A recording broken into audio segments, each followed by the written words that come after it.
You say you'd pull the lever, sacrifice one life to save 5.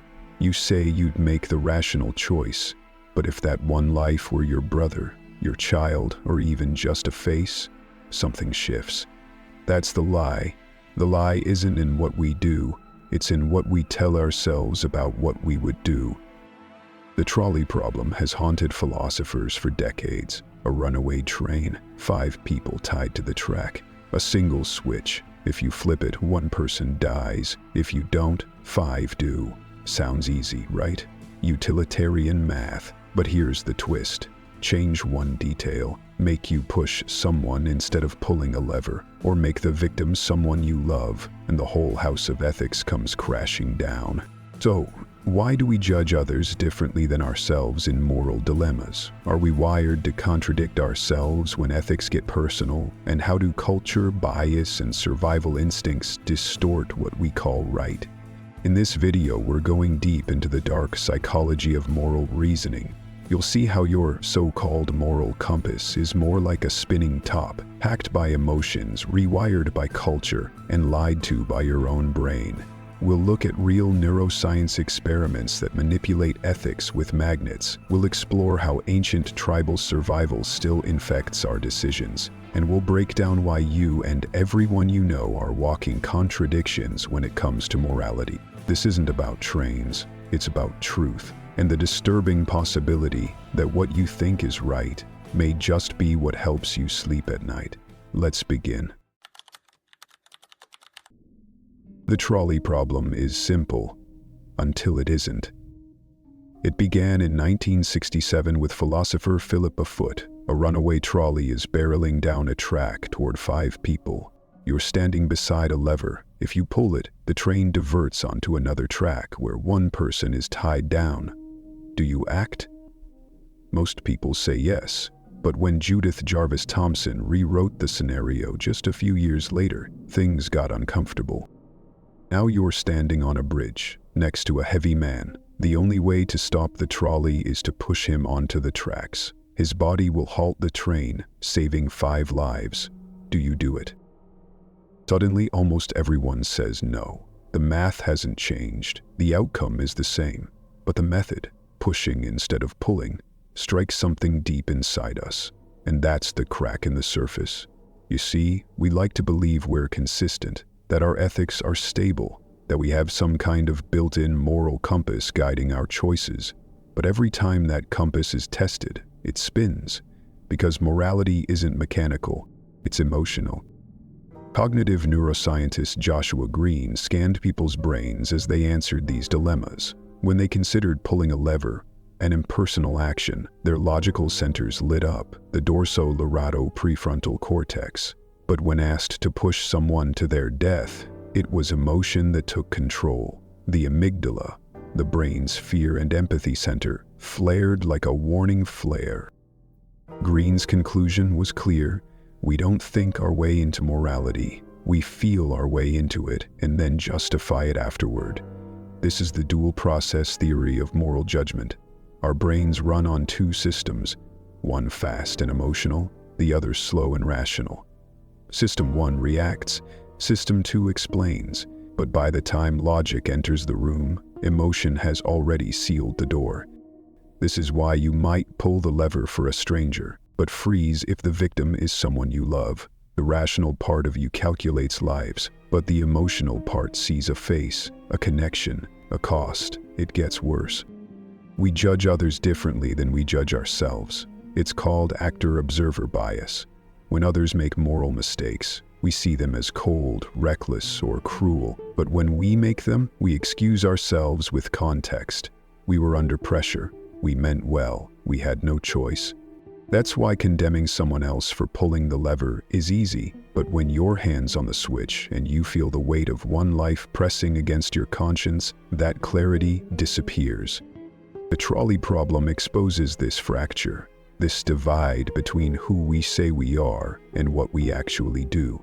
And you've lived this. You've voted for a policy that hurt someone, rationalized a system that punished the innocent, turned off the news when 5 lives were lost in a country you couldn't pronounce. Each time you pulled a lever, and each time you told yourself you didn't.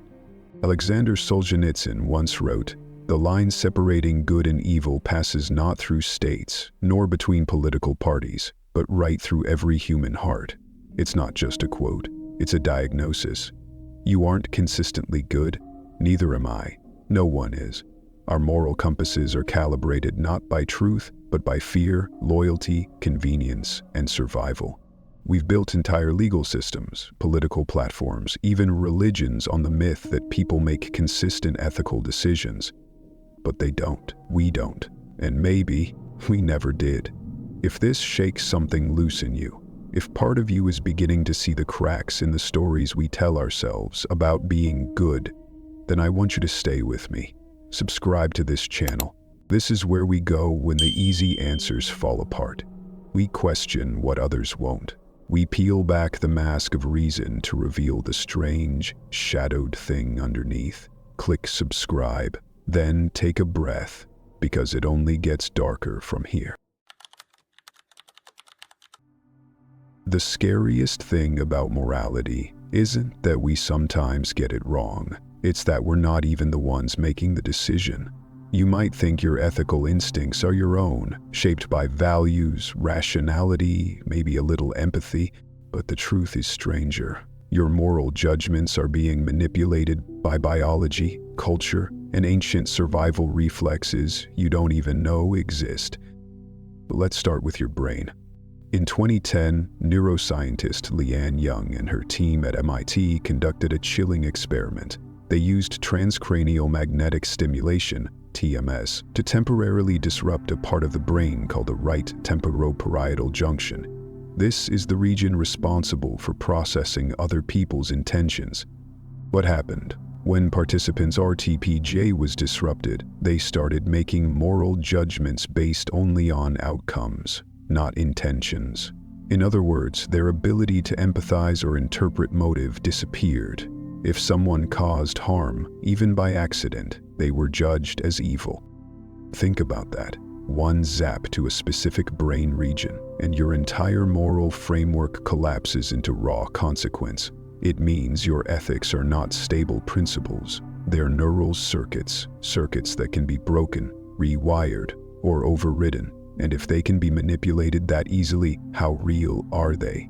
But it's not just biology twisting your moral compass. It's also where you were born. Psychologist Richard Schroeder proposed that different cultures prioritize different moral foundations. He called them the three ethics: autonomy, community, and divinity. In the West, especially the US, we emphasize autonomy, individual freedom, the right to act as long as no one else is directly harmed. That's why Americans are more likely to say yes to sacrificing one person to save five. It aligns with utilitarian math. But in Eastern cultures, where community and relational harmony dominate, the same decision feels abhorrent. It violates duty, hierarchy, and respect for social roles. In more religious cultures, the divinity ethic takes over. Human life isn't just valuable, it's sacred. You don't trade one for five, you don't play God, and yet we call all of this morality. Cross-cultural studies of the trolley problem confirm it. In Japan, participants showed far greater hesitation in both classic and modified versions. In India, the emphasis shifted toward fatalism, sometimes opting to let fate run its course rather than intervene. In Ghana, where spiritual and ancestral beliefs influence ethics, decision-making is embedded in collective memory, not abstract calculus. What this proves is simple and disturbing. What you call right is probably just what you were trained to believe. And the final puppet string? Evolution. From a biological standpoint, morality isn't about justice, it's about group survival. Anthropologist Joseph Henrich puts it bluntly: our ancestors who developed moral instincts weren't the ones debating trolley dilemmas. They were the ones keeping their tribe cohesive, protecting reputations, punishing cheaters, and rewarding loyalty, even if it meant killing outsiders. In fact, some studies show that our moral intuitions are more about enforcing norms than seeking truth. We evolved not to be fair, but to seem fair, especially when someone's watching. That's why moral outrage spikes when we're in groups. It's why you'll sacrifice 1 for 5 on paper, but hesitate in person. You're not calculating, you're signaling. Moral behavior, in many cases, is just tribal branding. So when you picture yourself standing at that switch, imagining your choice as yours alone, pause, because behind you stands your brain chemistry. Behind that, your culture. Behind that, 100,000 years of evolutionary pressure whispering, protect your kin, obey the group, survive the moment. You think you're pulling the lever, but someone or something is pulling you. Most people think they're more moral than average, not just kinder or more honest, more ethical. But mathematically, that's impossible. It's called the moral superiority illusion, and it's been verified across dozens of psychological studies. In a 2015 survey published in Social, Psychological, and Personality Science, over 85% of participants rated themselves as more moral than the average person. Not smarter, not more successful, more moral. Even prisoners, people convicted of actual crimes, rate themselves as more moral than typical citizens. So what's going on? We're not just inconsistent in our moral reasoning, we're actively lying to ourselves about who we are, and it happens automatically. One reason is cognitive dissonance. When our behavior doesn't match our values, our brain doesn't update the behavior, it rewrites the value. We rationalize. We say things like, "It was for the greater good," or "I had no choice," and eventually we believe it. Take the Stanford prison experiment, led by Philip Zimbardo in 1971. Within days, college students assigned to play prison guards began psychologically tormenting those assigned to play prisoners. They weren't told to be cruel. They didn't think they were evil. They were just following the structure. After the experiment ended, most of them insisted they were still good people. They just got carried away. Even in horror, the self-humane remained intact. It's not just dramatic cases either. It's everyday life. You cut corners. You look the other way. You donate when someone's watching. You stay silent when you should speak. And still, at night, you believe you're a good person. Because to admit the truth would shatter the story your ego is built on. Now let's revisit the trolley problem one final time. Forget 5 lives. Forget 1. Here's the version that really counts. Would you push yourself onto the tracks to save 5 strangers? You already know the answer. And that's the part we don't talk about. Most people, if they're honest, wouldn't. Not for strangers. Maybe not even for friends. And yet we sit in judgment when others hesitate to sacrifice someone else. This is the core hypocrisy. We demand moral courage from others, but secretly exempt ourselves. That's not a glitch in our ethics. It's a feature of self-preservation. Because morality isn't some universal force etched into your DNA. It's not a compass. It's a mirror. And most people don't like what it shows them. As author David Livingstone Smith puts it, morality is not about being good. It's about appearing good to yourself and to others. We are actors in a script written by fear, culture, and instinct, playing the part of the good person while ignoring the blood on our hands. So the next time you hear someone ask, "Would you pull the lever?" stop pretending the question is hypothetical. You've already answered it 1,000 times in real life, and most of the time, you didn't even notice the tracks.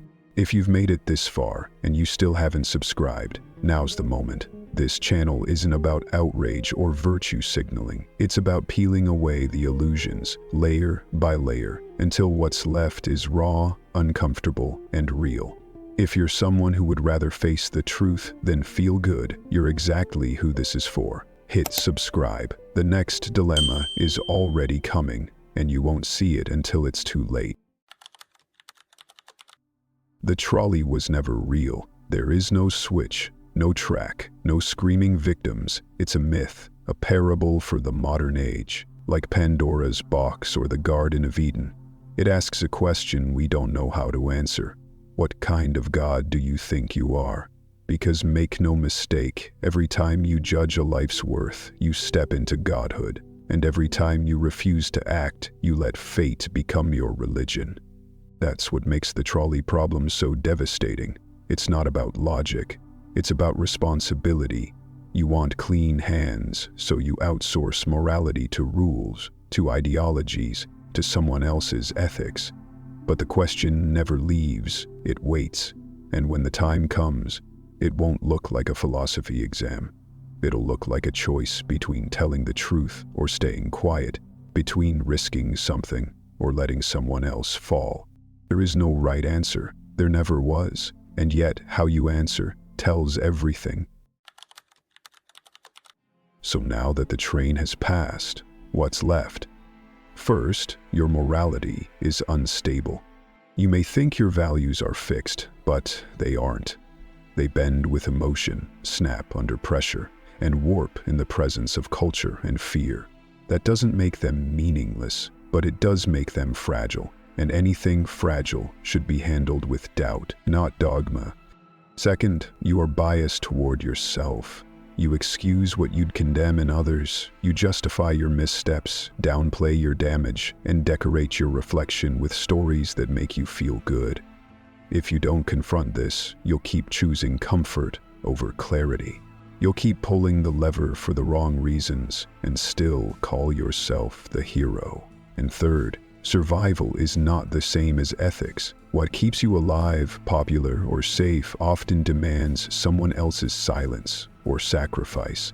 Real morality starts where self-interest ends, and most people never get that far. So the next time someone asks, "Would you pull the lever?" Don't answer right away. Flip the question. Who are you when no one's watching? And what happens when the person on the track is you? If you're still here, you're not afraid of the dark.